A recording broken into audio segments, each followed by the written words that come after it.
Good morning. Welcome back. Good to see you again. Man, I'm glad you're here today. I'm glad I'm here today. I was really looking forward to this leg day and actually getting pretty amped up about it. But at the same time, it just felt like it was tough to get out here. What a weird and contradictory feeling to be so amped up, so excited for that workout. Genuinely, I was really looking forward to this one and thinking about it last night, thinking about what leg movements I'm going to do and how I'm going to push them. But then at the same time, I wake up still with that same excitement. And there's a little bit of that like, you could just stay in bed. You could just stay in bed. You could just take it easy. You could take a rest day today. But I know myself. And I know if I did that, I would be disappointed. And I need to get out here, do this workout that I've been looking forward to, and push through that feeling to make sure that we're starting today out on the right foot and on the right path. And so, as you can see from today's workout, we're out here doing a leg day today. We're going to be hitting the legs pretty hard, and we're going to be incorporating actually some landmine hack squats, which we haven't done before, I believe, on the channel. My landmine hack squat is not the most perfect setup in the world. I have some things that I would love to change about it. I'd really love to get a different mounting point for where the landmine is, period, just to have a little bit more stability overall with regards to our specific landmine setup, but it works. It works just fine. We're able to load it plenty heavy, and we're able to use it effectively to just incorporate a different type of leg movement. In the home gym, leg movements, I've always said, can be the hardest thing to have variety around. When you're going to a commercial gym, there can be plenty of machines to use to get different accessory work or even main movement work. But in a home gym, it can be kind of tough to have some variety in there, keep things interesting, to not get bored, but also to have enough equipment to change things up, period, as you go through different cycles of life and as you move through different exercises that just need a little bit of changing up and spicing up. We don't have unlimited space in here. We couldn't have a giant hack squat machine or leg press machine and a Smith machine and leg extension machines and all these other things that can make leg days interesting.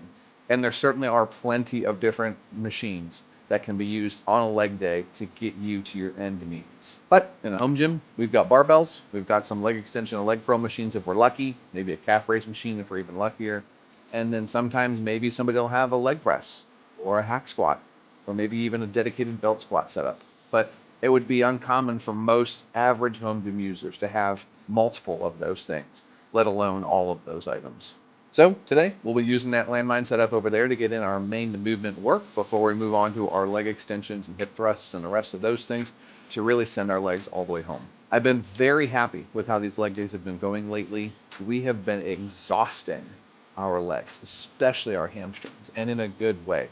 We've been really feeling the work we've been putting in, and I'm very pleased with the progress we're making on them. So we're going to keep up that work. We're going to get started. We're going to get warmed up, and you know where we're starting, right here on our leg curls. I'll see you over there.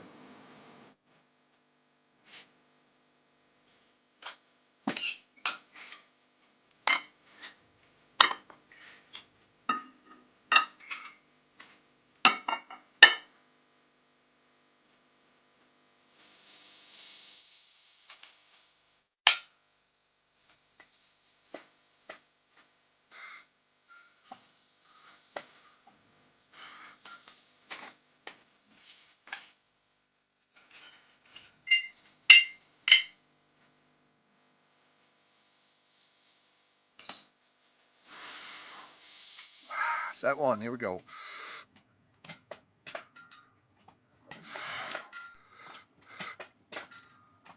All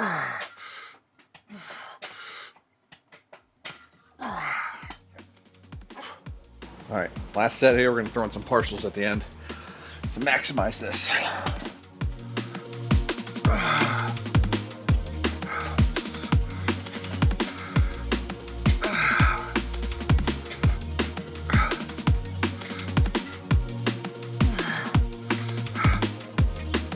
Happy with that? Reset weight down. Set going.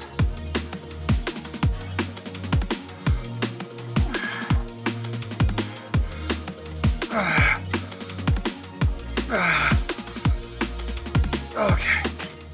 Whew. All right, we'll take that. We're happy with that.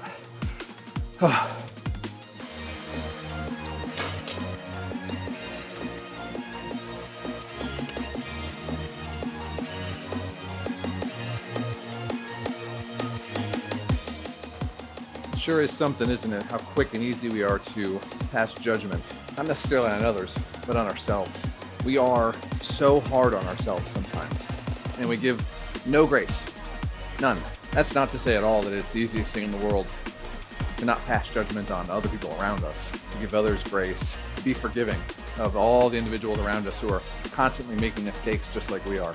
It's certainly a difficult thing to do, but if that's difficult, then giving ourselves that grace, that courtesy, that kindness is impossibly difficult sometimes. It is not impossible, but it takes so much concentrated effort to execute on it that it becomes this monumental task, a monolith of self-responsibility to make sure that we're not overburdening ourselves, being too overbearing and overcommitting ourselves to things that we just either can't control or can't accomplish in the time frame that we've established, the manner we've thought of ahead of time, or with the means that we have available to us overall.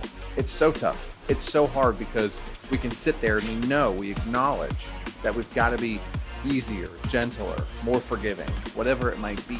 And we can say those things out loud, but that inner monologue, it'll take over. That inner monologue will convince us that no, this isn't good enough. We can do more, we're supposed to be doing more, and then we're just mad at ourselves. We're pissed off. We're not forgiving.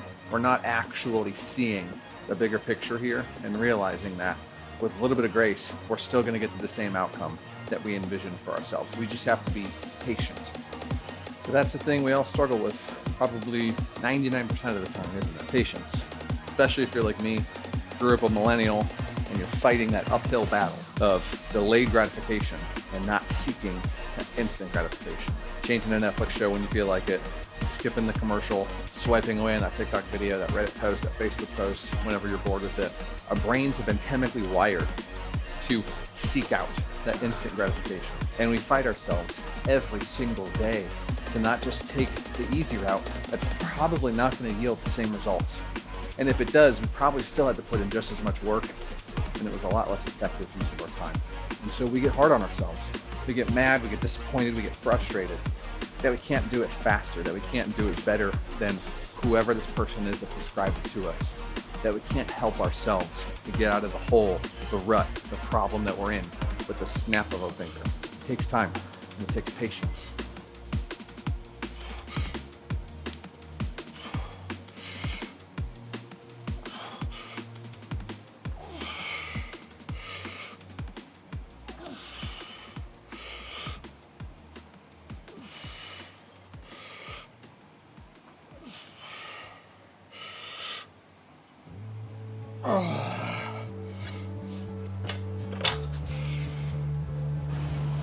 Men's playlist blows.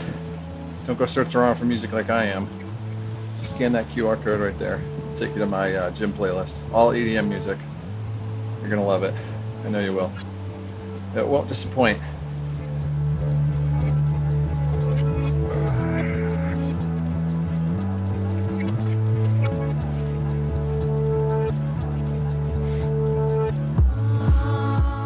But the gym has taught us that time and time again, right? That we've got to be patient, that we've got to put in consistent amounts of effort over an extended period of time to yield the results that we're wanting. And it doesn't mean that it's necessarily this monumental amount of effort every single time. You know, sometimes I think we get caught up in the fact that when we're in the gym, most of us are training as hard as we can, you know, getting near failure or to failure in the exercises we're doing. But that's not the case, is it?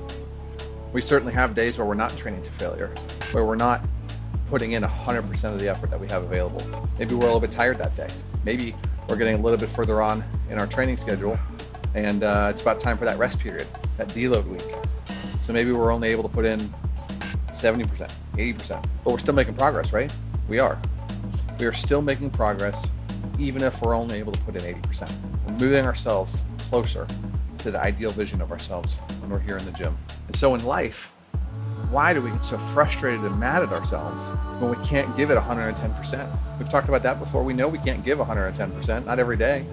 If you give 110% today, where's that extra 10% going to come from? It's going to have to come from something near and immediate.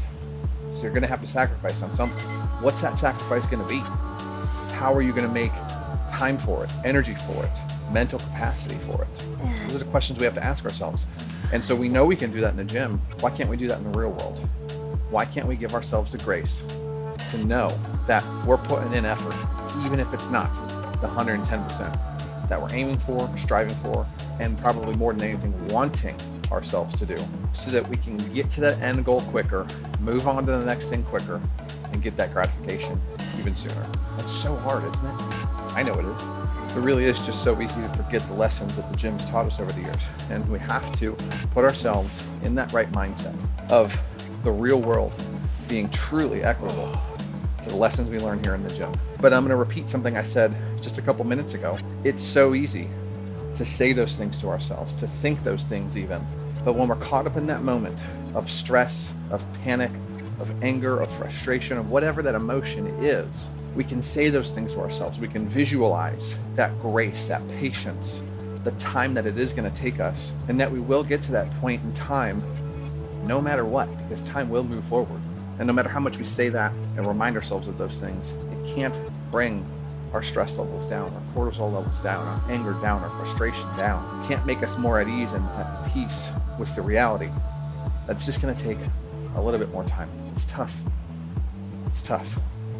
The cobbler can make shoes for everybody but himself. It's a dilemma that he has faced since the beginning of time. It's a saying I had a mentor tell me years ago, and I'm reminded of it occasionally throughout the years. And we can try to solve other people's problems, or we can even listen to the advice that other people say and even give it out to others freely. But when it comes time for us to actually apply it for ourselves, that's when it can get pretty damn difficult to actually apply, to listen to adhere to, and to be at peace with. Oh my gosh.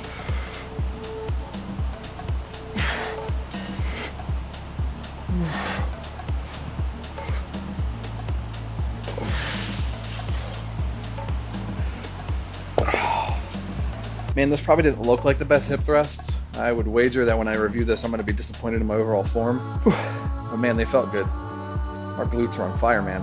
Wow.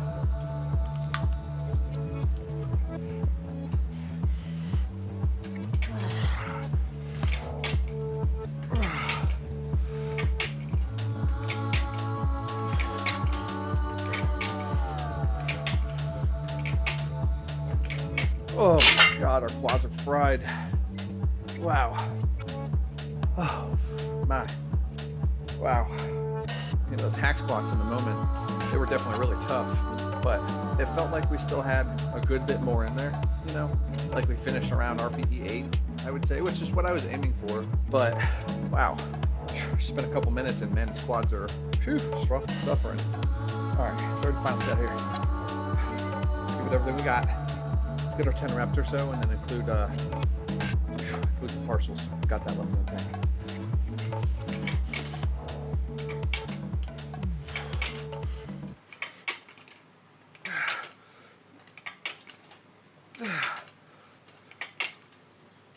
Come on. Come on. Oh boy. Oh, that's it. Oh.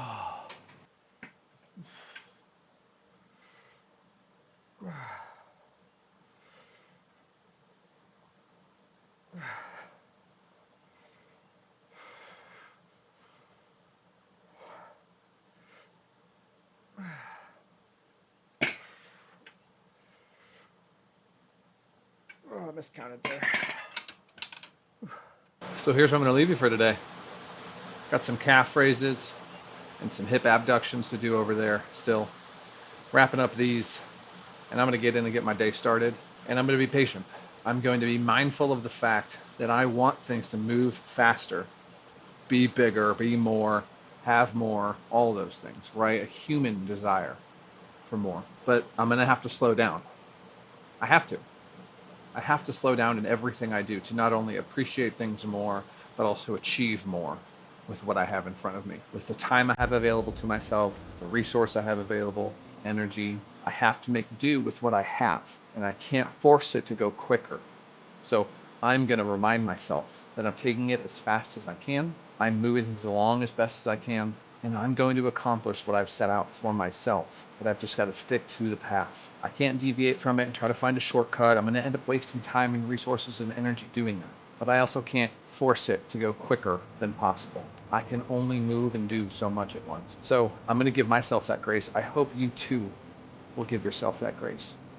That you will find that path that can work for you, and that you can stick with it and know that over that hill, there is going to be something better for you, that thing that you want. And if you're not working towards that, start working towards it. Start taking the small steps. Don't be overwhelmed. Just do something. Do one small thing to move you closer to that objective, to move that needle, to satisfy that urge for something greater for yourself, for your family, and for your friends.